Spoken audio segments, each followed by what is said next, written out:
La Iglesia Amistad Cristiana presenta la palabra de Dios con el pastor Marlon Cuestas. Y vamos a irnos al capítulo 5 de Mateo. Yo le voy a rogar, hermano amado, que nos concentremos. Verso 11. ¿Lo tiene, iglesia amada? Ayude a la persona que está a su lado. Comparta Biblia, hermano. Leamos juntos desde el verso 11. Dice la palabra del Señor, como está escrita la palabra en el nombre del Padre, del Hijo y del Espíritu Santo. Amén.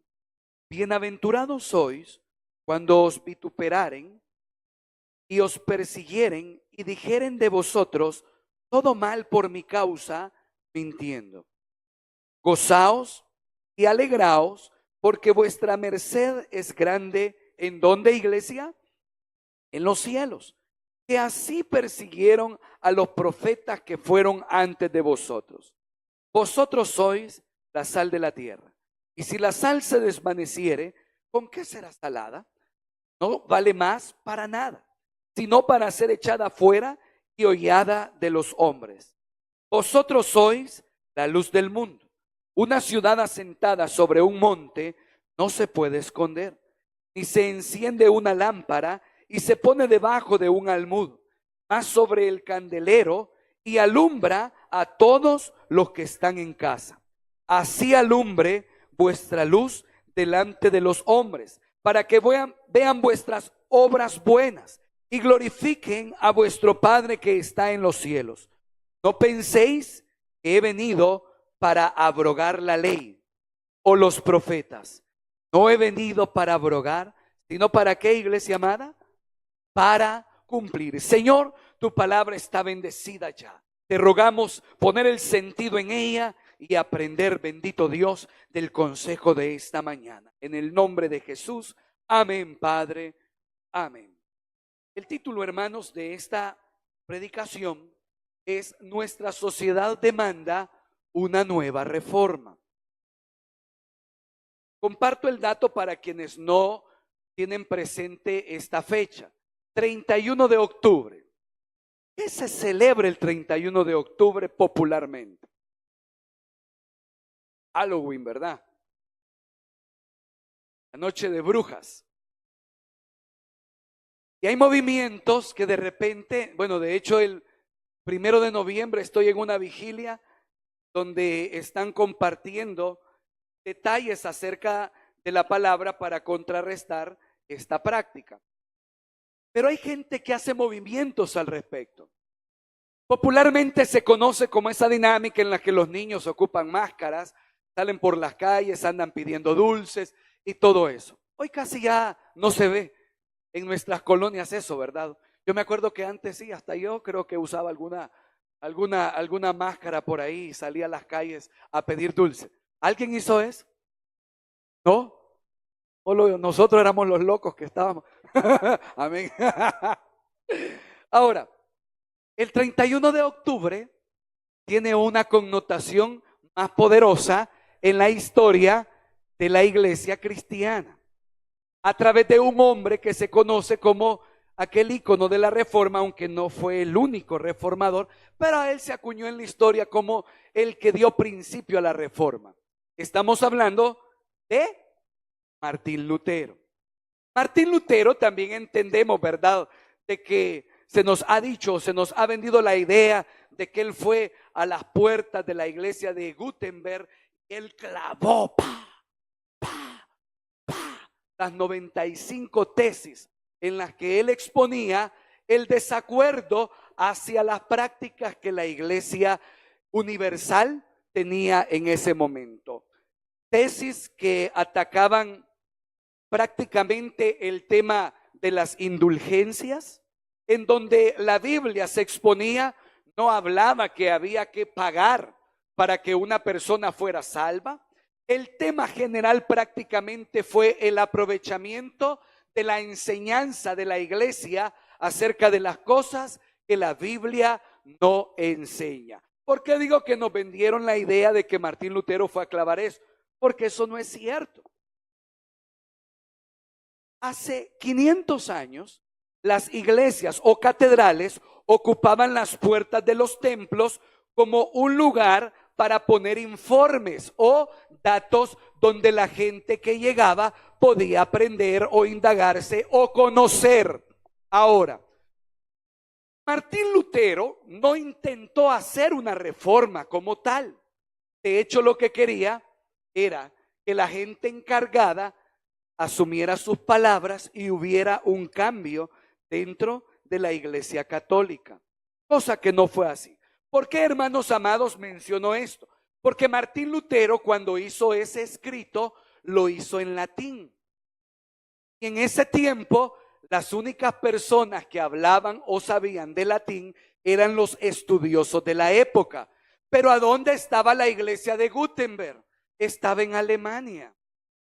La gente que llevaba ahí era como que si aquí en la entrada nosotros, hermanos, sepamos de que inglés solamente lo habla cierto grupo de personas y nosotros coloquemos un escrito en inglés. La intención era que la gente estudiosa se diera cuenta de lo que había encontrado a través del estudio bíblico. Pero estos estudiosos hicieron, hermanos, que este escrito se volviera popular. Ahora, eso se registra que se realizó el 31 de octubre de 1517. ¿Qué año estamos actualmente? 2017. O sea que, ¿ahora qué fecha tenemos? 29 de octubre, ¿verdad? ¿Sí? 30, 31. Estamos a 2 días que se celebran 500 años de lo que se conoce como Reforma Protestante. ¿Estamos ahí? Ahora, hay algo interesante. No vamos a hablar de toda la historia, solamente para que le demos sentido a lo que vamos a explicar. Jesucristo, en el verso que leíamos al final, verso 17, Reina Valera nos hace ver de que Cristo no viene a abrogar la ley. Y ocupa esa palabra, abrogar. NBI dice lo siguiente: no piensen que he venido a anular la ley o los profetas. No he venido a anularlos, sino a darles cumplimiento. Ojo, cuando veo a Cristo, Cristo es un hombre que se apega a la tradición de la época. Pero Cristo nos viene a enseñar algo, y es la intención del corazón. Cristo claramente dice las cosas que fueron enseñadas por Moisés, por los profetas. Necesita que el corazón esté participando en esas acciones. Entonces, mucho ojo con esto. Nosotros, cuando escuchamos la palabra reforma, pensamos en una revuelca, en un desorden, en algo que altere el orden. No estamos hablando de eso. De hecho, la reforma estructuró algo que se conoce como 5 pilares de fe, o lo que se conoce como las 5 solas del protestantismo. ¿Alguien ha escuchado de eso? Las 5 solas: solamente la escritura, solamente la fe, solamente la gloria a Dios. ¿La vemos mejor? Acá tenemos: número 1, solo escritura. Número 2, solo fe. Número 3, solo gracia. Número 4, solo Cristo. Número 5, solo a Dios la gloria. Estos fueron los pilares en los que la reforma se gestó. ¿Por qué? Porque de repente, ya vamos a ver este detalle, la iglesia tenía ciertas autoridades que la Biblia no las establecía así, como por ejemplo, que la escritura solamente podía ser interpretada por un hombre. Y es, según la estructura religiosa, por el hombre que se ha denominado el sucesor de Pedro. ¿Quién sería? El Papa. Entonces, son de las cosas que no se comparten. Otro detalle que no se comparte, que para ser salvos hay que pagar. Eso no es así. Pero ojo, ya vamos a ver esto más a detalle. La intención de un hombre hace 500 años fue un desacuerdo a que la iglesia está realizando prácticas que en lugar de bendecir a la sociedad, la está apartando. Mi abuela cuenta, hace 60, 70 años, que cuando iba a una misa, fíjese bien, Chalatenango, zona norte del país, gente que un gran porcentaje de las personas no sabían ni leer ni escribir. Mi abuela era una de ellas. De remate, fíjense, le costaba hablar, entender español. Y el sacerdote que estaba ahí, las misas se las entregaba en latín, les hablaba en latín. ¿Qué aprendía la gente? Nada. Y ahí se da aquel dicho, ¿verdad? Entras a misa, salís de misa. Solo fuiste a pasear, pero la gente no tenía la culpa. ¿Quién tenía la culpa? La estructura religiosa. Ahí hay un reclamo. Ojo con lo que voy introduciendo. Se necesitaba que la Biblia, que la palabra, que la fe, la salvación, el regalo de Dios a la humanidad se le transmitiera a todos los hombres y mujeres necesitados. Y yo pregunto, ¿usted y yo somos necesitados del Señor? Entonces el reclamo principal era: ¿por qué se priva a las personas de tener contacto con la palabra de Dios y con la voluntad de Dios? Esos reclamos le dieron parte a que se expusiera, no el deseo de hacer una división, ¿verdad? Porque después se nos llamó, o se les llamó a aquellos hermanos en ese tiempo, los hermanos separados, ¿verdad? Los divisorios, los problemáticos, los contenciosos. Pero es que no fue la intención. Solamente había una estructura que no enseñaba lo que la palabra enseñaba. ¿Estamos ahí? Cristo viene. Y Cristo, cuando viene a los religiosos de la época, les deja bien claro esto. ¿Saben algo? Yo no vengo a destruir lo que está escrito. Yo lo que quiero es cumplir lo que está escrito. ¿Cómo? Y entonces, ¿cuál es la diferencia? La intención del corazón. La voluntad del Padre desarrollándose en alguien que no solamente tiene teoría, sino que tiene un corazón que ama a Dios. Amén. Jesucristo no vino a abrogar. Jesucristo no vino a decir: a ustedes les enseñaron que debían hacer eso, no lo hagan, hombre. Eso es un revolucionario problemático que no ayuda ni hace que nada crezca. Cristo no vino a hacer eso. Cristo, lo que se pedía en la ley, lo cumplió. Pero lo cumplió enseñándolo desde el corazón. ¿Estamos ahí, iglesia? Amén. Ahora, veamos el texto. El texto nos regala prácticamente una apreciación acerca de la forma en la que usted y yo debemos vernos. Verso 11 dice: bienaventurados sois cuando os vituperaren y os persiguieren y dijeren de vosotros todo mal por mi causa, mintiendo. ¿Qué es lo que dice después? Gozaos y alegraos. Gozaos y alegraos. Ojo acá, que Cristo está hablando a un público que está transmitiendo las buenas de salvación. Pregúntele a la persona que está a su lado: ¿tú estás hablando de Cristo? Pregúntele. No responde.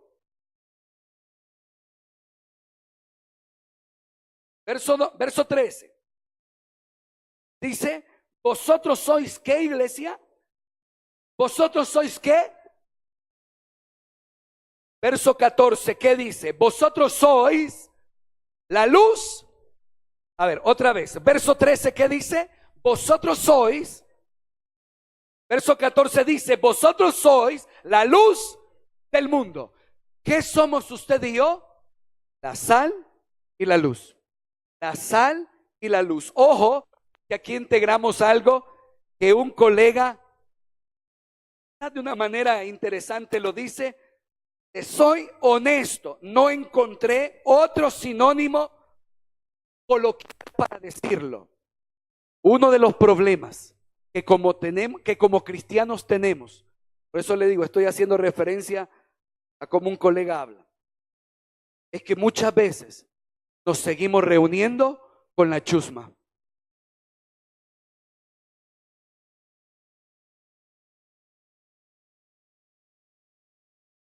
Y no estamos siendo ni sal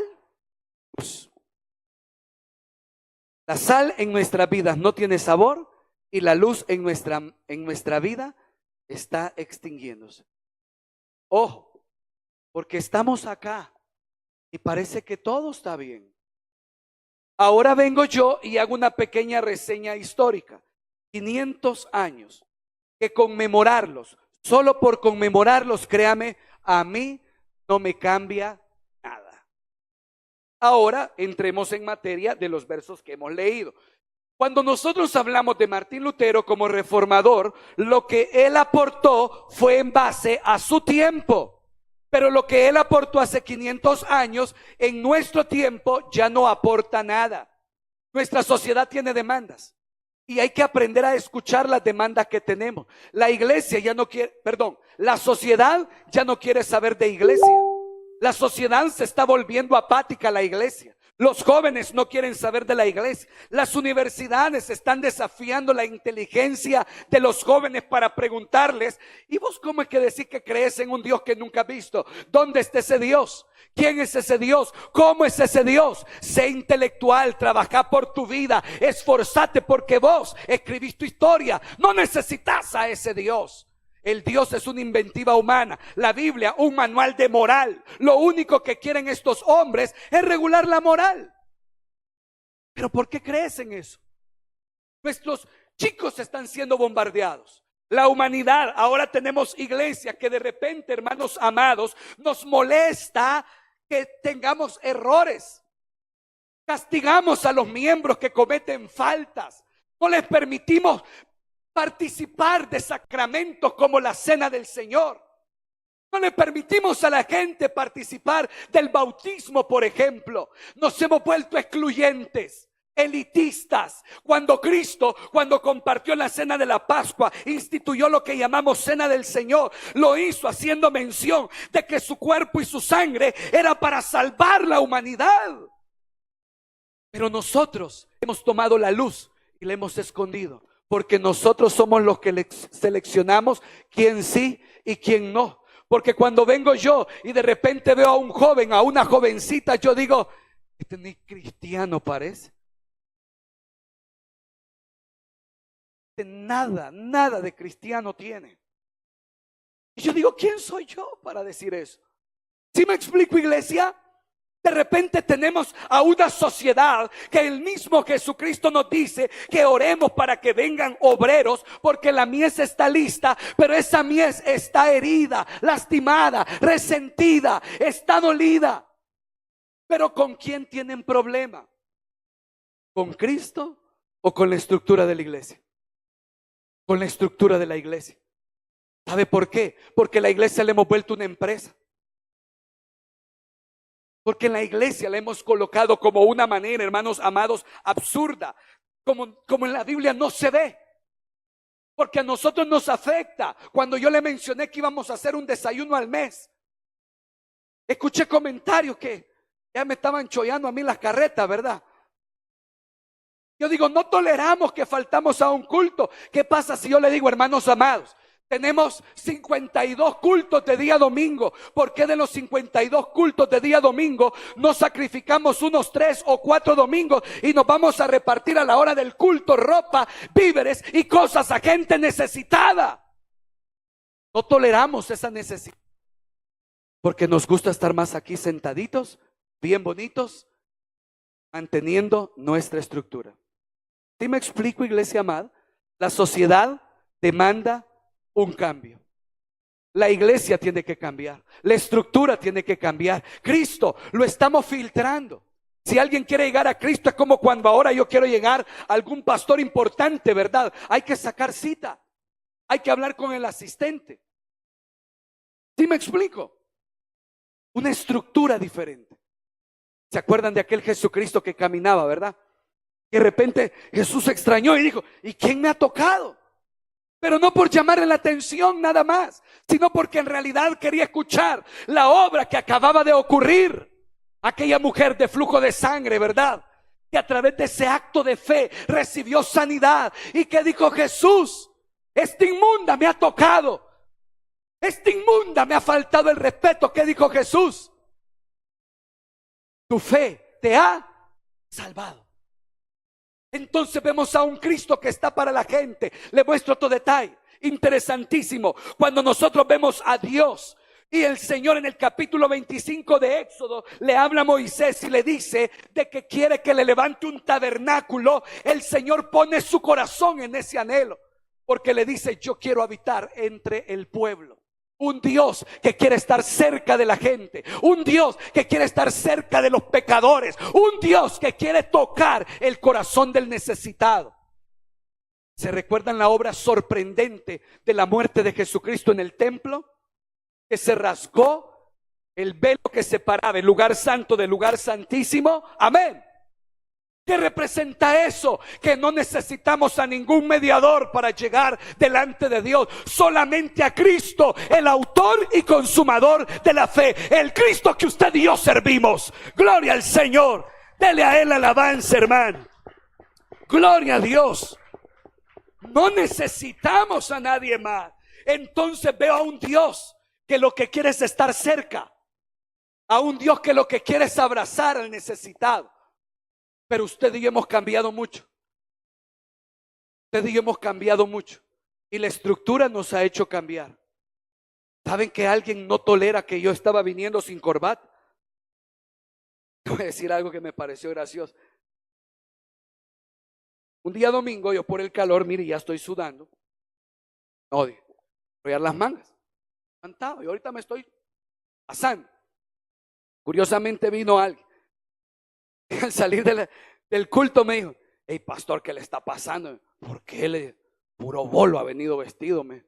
Yo guardé, ¿cómo así? Le dije. Porque andaba enrolladas las manos. Y yo digo: ¿y si un día vengo, hermano amado, con una camiseta a pedrear aquí, verdad? No toleramos algunas cosas. El fundamento no es eso. El fundamento es más profundo, más glorioso. Por eso le he venido enseñando, hermano. No me diga que no tenga fe, que no tiene fe. ¿Por qué? Número uno, porque a todos se nos fue entregada una medida de fe. Amén. Y número dos, créame, creer en la redención y salvación de Jesucristo es más poderoso que esa necesidad que usted tiene. Si usted, hermano amado, dice: no tengo fe, está equivocado. Si usted cree en lo que no vio, en lo que no escuchó, en lo que no recibió testimonio, bienaventurado, dice la Biblia, que usted es. Porque sin ver, creyó. Sin ver, creyó. Tuvo fe. Entonces, iglesia, es ahí donde quiero instalar en su corazón, en su reflexión. Necesitamos un cambio. Pero no de los que la política ofrece, ¿verdad? Jamás. Esos no sirven. Y de paso le digo, hermano amado, deje de andar todo emocionado con ese nuevo movimiento. Le va a pasar lo mismo. Los hombres no son capaces de cambiar las sociedades. No son capaces. Qué bueno si vaya la cosa a mejorar, pero no ponga su corazón ahí. Andan algunos hasta el Nayeliver en el ringtone del teléfono, ¿verdad? Tremendo. El Nayeliver, por quienes no saben, es la canción que ha sacado, ¿verdad?, para la campaña. Pastor, qué informado está. Santo, me descubrieron. No ponga su esperanza en personas, porque no van a hacer cambios. ¿Sí me explico, hermanos amados?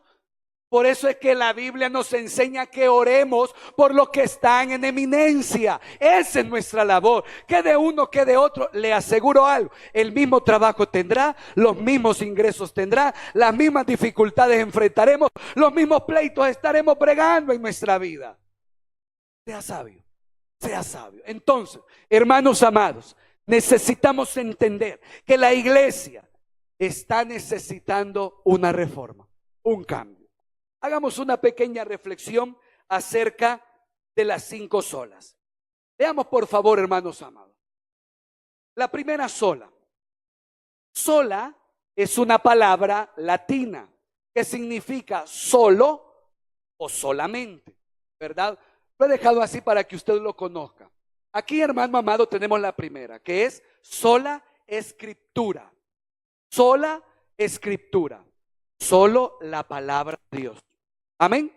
Solo la palabra de Dios. Leamos. La palabra de Dios es la máxima autoridad en materia de fe y práctica. Por tanto, nada que contradiga la revelación de Dios puede regular la vida del creyente.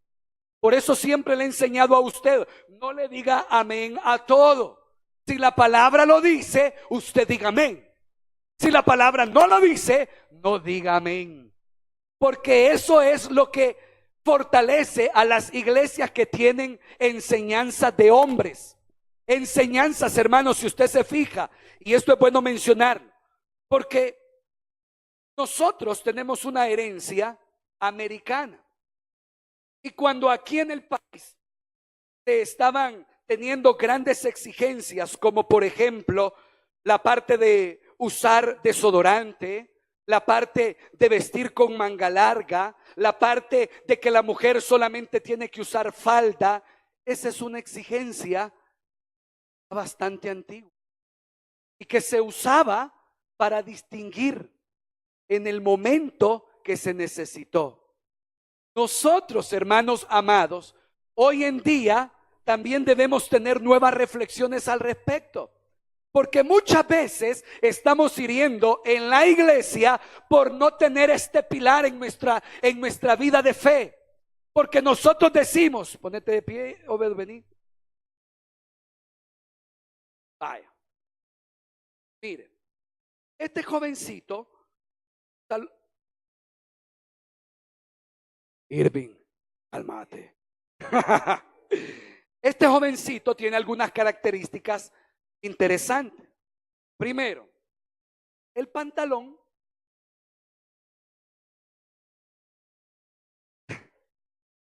le queda algo choricín, ¿verdad? Este le queda flojo, ¿verdad? Hermana Alba, es un ejemplo, hermano, ejemplo. Segundo, este muchacho, mira el fleco que se maneja, ¿ve? Ya te voy a llamar a vos, Irving. No te rías. Ahora, si lo ven de particular, no nos va a dar muy buena expectativa verlo. Yo puedo venir y decir que este muchacho, por el pelo, por el pantalón, por la camisa, no parece cristiano. Pero si yo, a través de la palabra, tengo criterios para ver el corazón de él, entenderé, él es un hijo de Dios. ¿Me explico? La sola escritura es un celo. Vaya a sentarse, hermano, Dios me lo bendiga.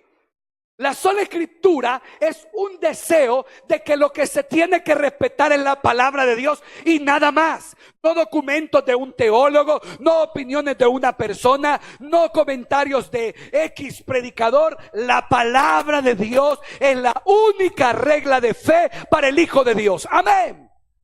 Solamente la palabra de Dios. Veamos estos versos. Gálatas capítulo 1. Vaya conmigo rápidamente. Aunque voy a pedir que venga alguien, por favor, a leérmelo. Gálatas capítulo 1.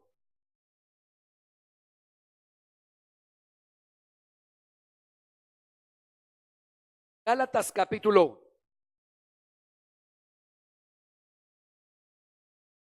¿Lo tiene? Bien. Venga, venga, Vane, venga. Hija, venga. No lo he encontrado, aquí lo tengo yo, venga a leerlo. Capítulo 1. Venga. Miedo.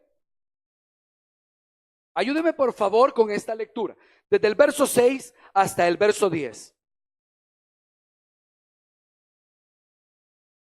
Estoy maravillado de que tan pronto os hayáis alejado del que por la gracia de Cristo para seguir el evangelio. Hay otro, que hay algunos que turban, quieren pervertir el evangelio. Mas si aún nosotros, un ángel, otro evangelio, hemos anunciado sea anatema. Como antes hemos dicho, también ahora lo repito, si alguno os predica diferente evangelio, sea anatema.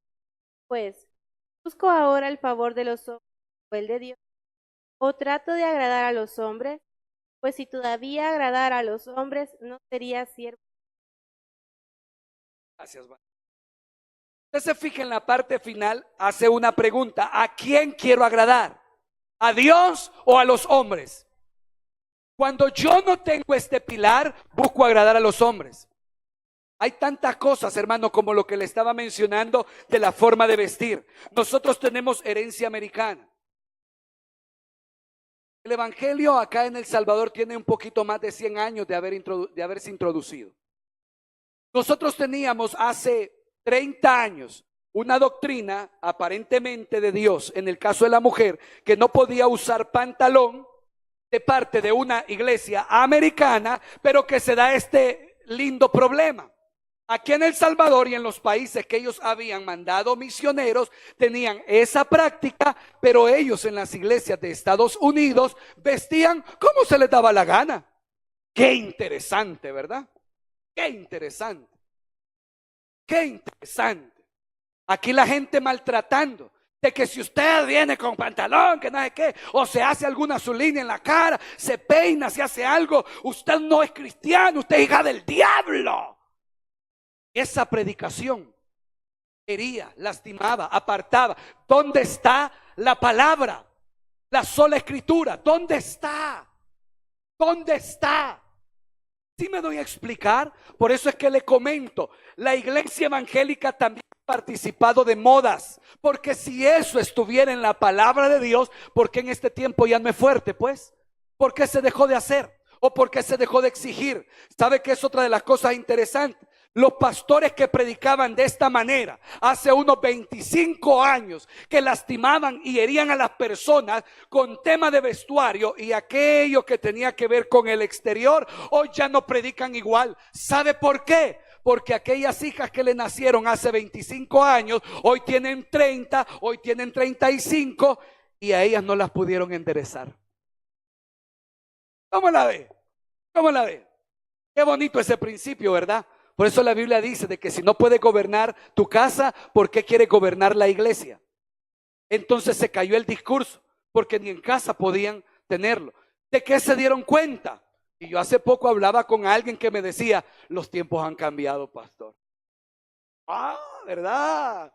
Y cuando yo participaba de ministerios como Imagen de Salvación y todo eso, si es que nos daban unas arrastradas, que qué barbaridad. Y ahora tiempos cambiaron. Claro, los que cambiaron son los hijos de ellos. ¿A qué quiero llegar? No es sostenible por la palabra. ¿Estamos ahí, iglesia? ¿Estamos ahí? No es sostenible con la palabra. Un hijo de Dios debe aprender a tener ese fundamento en la palabra de Dios. Nada más. Nada más. No repita lo que un hombre dice, no repita lo que un pensador dice, repita lo que la Biblia dice, lo que la palabra enseña. Y si la palabra no lo enseña, no se esté metiendo en problemas. Es más, ame a la persona que está viendo. Mire a la persona que está a su lado, adelante, atrás. Y dígale, Dios te bendiga, hermano. Eres muy especial. Dígale. Ámelo como es, como es, como es. Y esto nos va a extender a algo diferente. Número dos.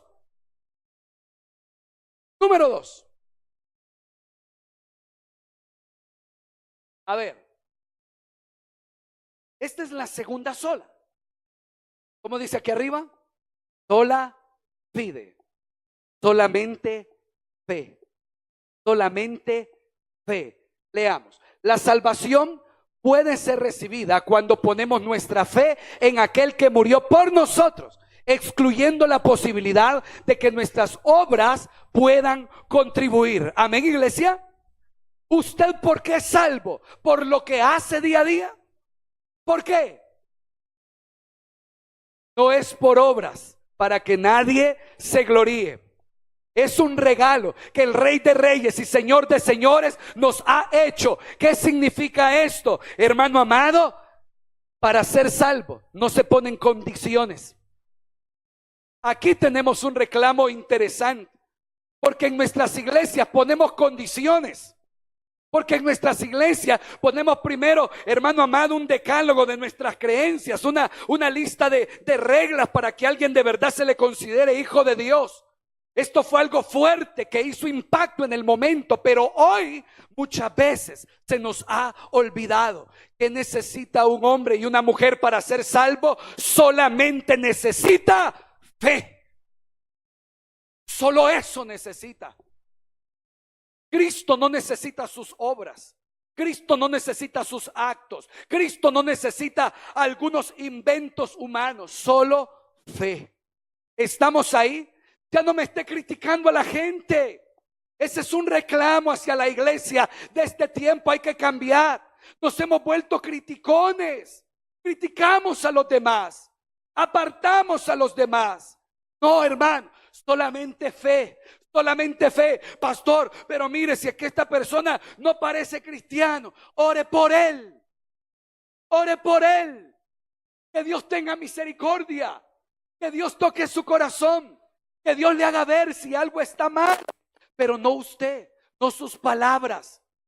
Solamente la fe, la que salva al hombre. Amén. Solamente ¿qué, iglesia? La número 1, la primera sola, ¿cuál es? Solo la palabra de Dios, solo la escritura. La segunda sola, ¿cuál es? Solo fe. Tercera, vamos corriendo. Sola gratia. Solo gracia. Solo gracia. Leamos. La salvación es ¿qué, iglesia? Un don de Dios. Por tanto, es algo que el pecador recibe de forma inmerecida, basada en los méritos de Cristo, alcanzados durante su vida, muerte y resurrección. La salvación es un acto de gracia para el ser humano. Amén, iglesia. Debemos tener claro esto, porque Cristo, hermano amado, nos salva por las obras que Él hizo, no por las obras que la iglesia hace.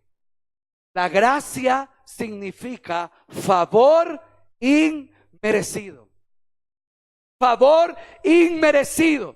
Pastor, pero ¿cómo va a creer que él va a ser cristiano? Es que ni yo merezco ser salvo, hermano. ¿Y por qué yo voy a decir que él no merece? Porque yo voy a decir que esta persona no debería de decir que es cristiana. Porque el regalo es solo por gracia. Un regalo que depende del Señor Jesucristo. Y depende no por lo que el hombre ha hecho por él, sino depende por lo que él mismo hizo en la cruz del Calvario. Sus méritos son su vida, su muerte y su resurrección. Entonces tenemos a un Cristo que puede otorgar ese regalo como Él quiere. En la escuela, en el diplomado de Biblia, hemos sacado a veces la consulta de quiénes van a ser salvos. Y por ahí se mezcla la pregunta, ¿verdad? ¿Ustedes creen que Judas va a ser salvo, hermano? Y nosotros muchas veces con ese pequeño ejemplo, nosotros decimos, no, es que Judas no puede ser salvo. Es que Judas, él, ¿qué hizo? Sí, pero el pecado más grave, se suicidó. Él no puede ser salvo.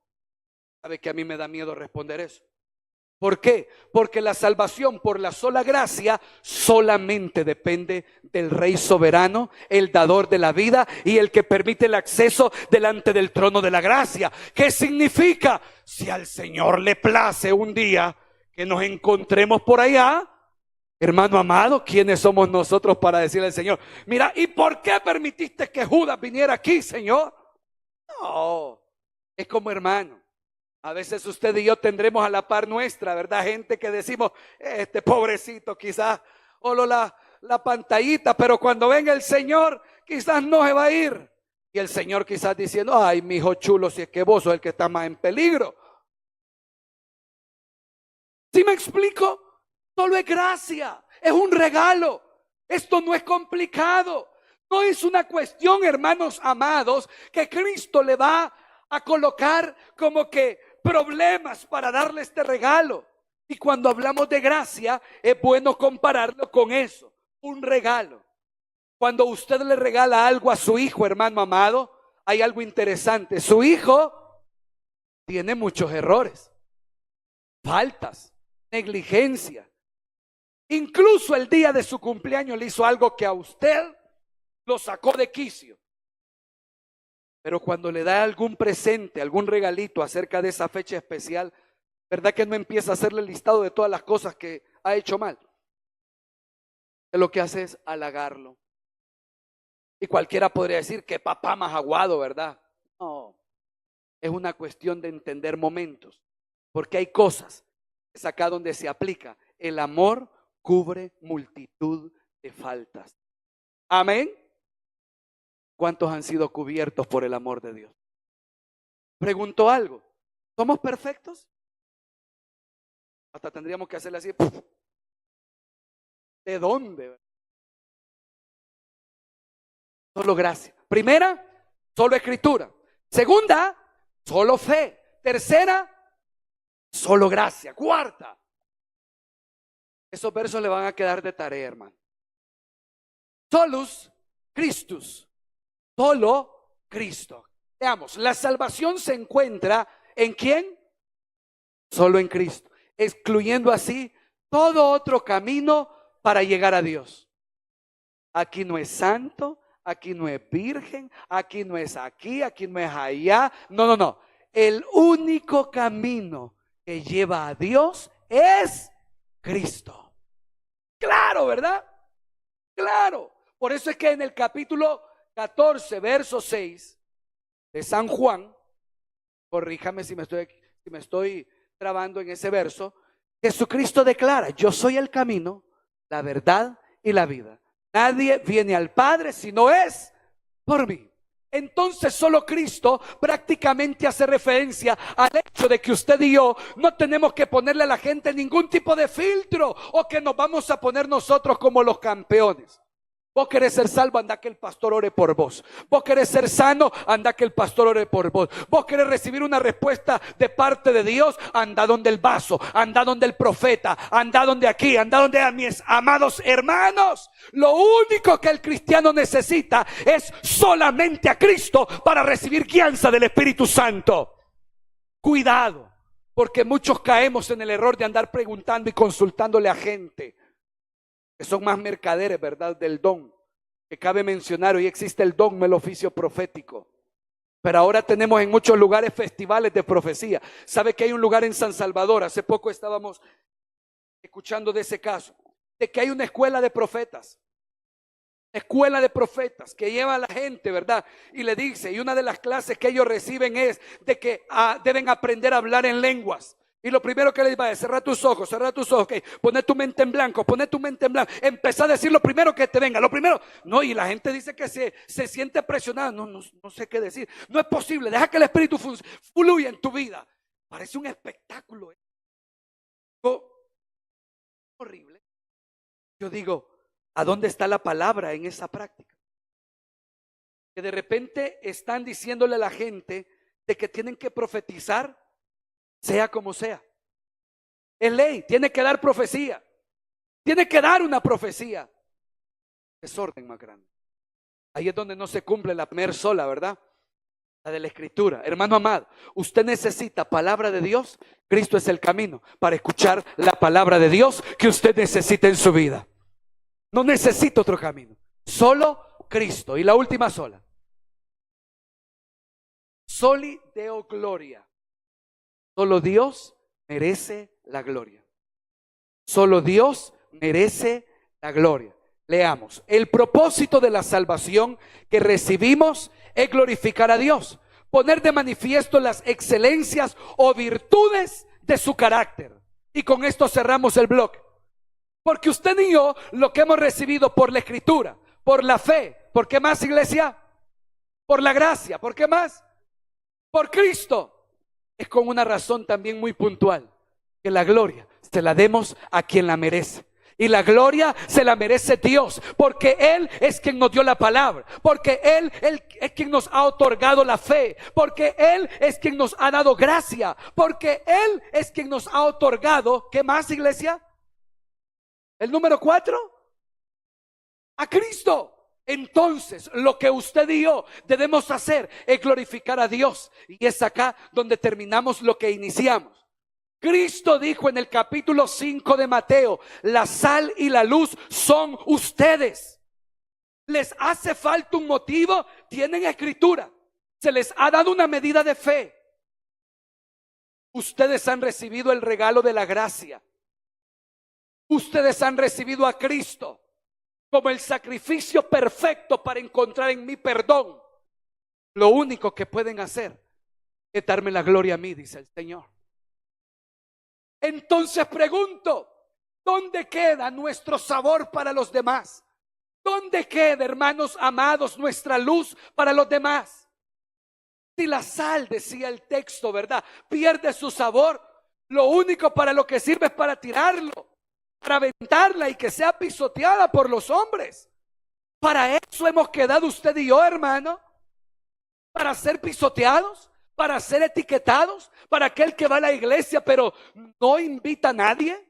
Para aquel que está en una iglesia pero pasa hablando más de lamentos, de quejas, de frustraciones, que del poder que Dios tiene para hacer obra en usted. ¿Para qué estamos usted y yo? Si la luz solamente la sacamos cuando venimos al templo, vamos a la casa y la escondemos, vamos al trabajo, la escondemos, salimos del templo, la escondemos. El propósito de esto, hermanos amados, es que usted y yo conozcamos que la sociedad necesita a una iglesia más humana. En dos direcciones se lo voy a mencionar. Primero, consciente de que la iglesia que porta el mensaje de Jesucristo no es perfecta. Y que por esa razón también tiene que extenderle la mano a los demás. Y número dos, porque la iglesia de este tiempo tiene que aprender no solamente a predicar, a vociferar, decir, hablar, sino también a extender una mano de bendición. Porque la gente no solamente necesita que se le predique de Jesús, sino que necesita también un movimiento de gente que actúe glorificando a Dios. Y aquí es donde yo pregunto. Hablábamos con hermana Arelí antes de entrar al templo. Hay movimientos que han estado haciendo en mi corazón eco. Son movimientos tan sencillos, pero que a veces marcan un corazón. Yo lo he visto en YouTube. Por ejemplo, vi uno que decía, salían hermanos a los parques y se ponían un rótulo y decían, te regalo un abrazo gratis. Y era impresionante que la gente de la calle se acercaba a los muchachos y había gente que iba así como preocupada, seria, le daban un abrazo y después salía con una gran sonrisa. Yo digo, a veces necesitamos acciones y menos palabras. El reclamo de la sociedad para que la iglesia haga una nueva reforma no es ir a clavar una cantidad de tesis a un lugar específico. El reclamo de la sociedad en este tiempo para la iglesia cristiana evangélica es que lo que sabemos lo pongamos por obra. Le resumo la Biblia. Ame a su prójimo. Ame a su prójimo. Si usted ama a su prójimo, créame, el único que va a ser glorificado es Dios. No niegue una tortilla, no niegue unos frijolitos, no niegue una canasta básica, no niegue un abrazo, no niegue una sonrisa. Salga de su casa y salga con el amor de Cristo. A sus empleados, a la gente que trabaja con usted, a sus compañeros, bájele ya la amargura, hombre. Ese es el reclamo. Ese es el reclamo. Solo nos portamos bonitos en el templo, pero afuera del templo nos convertimos en ogros, nos convertimos en rebeldes, nos convertimos en criticones, nos convertimos en imprudentes, nos convertimos en ególatras, nos convertimos en personas diferentes. 500 años, hermano amado, que yo puedo decir, wow, es una gran celebración histórica, pero ¿de qué sirve? Hago referencia a esto, hermanos amados, porque en realidad necesitamos en nuestra vida y como iglesia dar apertura a las casas. Pero aquí es donde voy y digo, hermano amado, ¿en qué estado estoy si ni quiero predicar en mi casa yo? Amén, iglesia. ¿En qué estado estoy si yo ni siquiera quiero orar en mi casita? Si yo no quiero dedicar 5 o 10 minutos en mi casa. ¿Me explico, iglesia? Si no queremos ni tan siquiera servir en la iglesia. estamos cansados, aburridos o simplemente no queremos. ¿Qué ocurre? ¿Sí me explico, iglesia amada? El reclamo realmente es hacia una iglesia que intente ser práctica, no solo una iglesia que hable. Iglesia amada, empecemos un nuevo proceso, un proceso que empiece en nuestros corazones, se repita en nuestras familias, la iglesia lo viva y nuestra sociedad sea bendecida. ¿Estamos dispuestos, amados hermanos? ¿Vamos a predicar en las casas? Tanto. ¿Vamos a orar en las casas? ¿Vamos a tener pilares fuertes para seguir a Cristo, iglesia? Entonces, como dato histórico, guarde esta predicación. 31 de octubre, no diga que se celebra el Día de las Brujas. Diga que se celebra el Día de la Reforma. El Día de la Reforma. Eso debemos celebrar. Pero en este caso, desafío a la iglesia, a los jóvenes, a toda esta congregación, a que ya no nos conformemos solamente estar aquí encerrados y bien bonitos. Hagamos algo distinto. Hagamos algo diferente. La mies está lista, pero los obreros son pocos. La pregunta es, ¿usted será un obrero para recoger la mies que Cristo ha dicho que está lista? El próximo domingo lo espero. ¿A qué horas, iglesia? 7:30 de la mañana. Empecemos a escribir una nueva historia. Usted dirá, no, pastor, pero es que no es que no me quiere apoyar. De que no apoye quien no quiera apoyar. Si usted quiere, véngase, métase, haga nuevos compromisos con Dios, intégrese. Hagamos esto más sencillo. ¿Y qué tenemos que hacer? Conocer la palabra, transmitírsela al prójimo. Eso es todo. Así podemos resumir una vida cristiana exitosa. Pero de nada sirve estarnos dando golpes en el pecho, ¿verdad? Hacer grandes caminatas de rodillas, hacer grandes recorridos, hermanos amados, flagelándolos. Si al final usted y yo lo último que queremos es amar a Dios. Entonces usted dirá, pastor, se le olvidó amar a Dios. No, usted no puede amar a su prójimo. No ama a Dios. No puede. Es fácil ser cristiano, ortodoxo, que quede claro. Ortodoxo apegado a la Biblia, es fácil. Lo que es difícil, ser cristiano legalista, que quiera mantener ciertos conceptos que la Biblia no está hablando ni respaldando. Le hago la invitación a que nos volvamos cristianos, que realmente ayuden a otros a que cambien su vida, pero que sobre todo seamos celosos de la palabra de Dios. Amén. 5 solas, solo escritura, solo fe, sola gracia, solo Cristo, solo Dios merece la gloria. Encomiende a Jehová su camino, confíe en Él y Él hará. Dele al Señor la gloria y la honra, iglesia amada.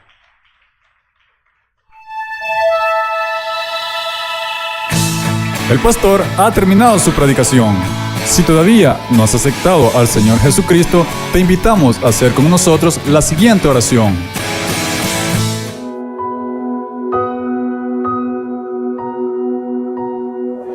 Dios mío, reconozco que soy pecador y me arrepiento de todos mis pecados.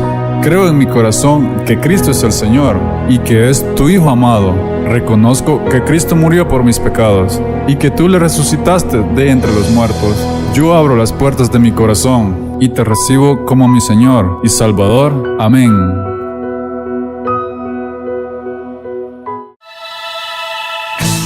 Si has hecho esta oración y has creído en tu corazón, tu nombre ya ha sido inscrito en el libro de la vida y hay gran gozo en el cielo. ¿Qué hacer ahora? Acércate a la iglesia cristiana que esté más cerca de ti. Lee la Biblia y pídele al Espíritu Santo que te dé entendimiento para discernir su palabra.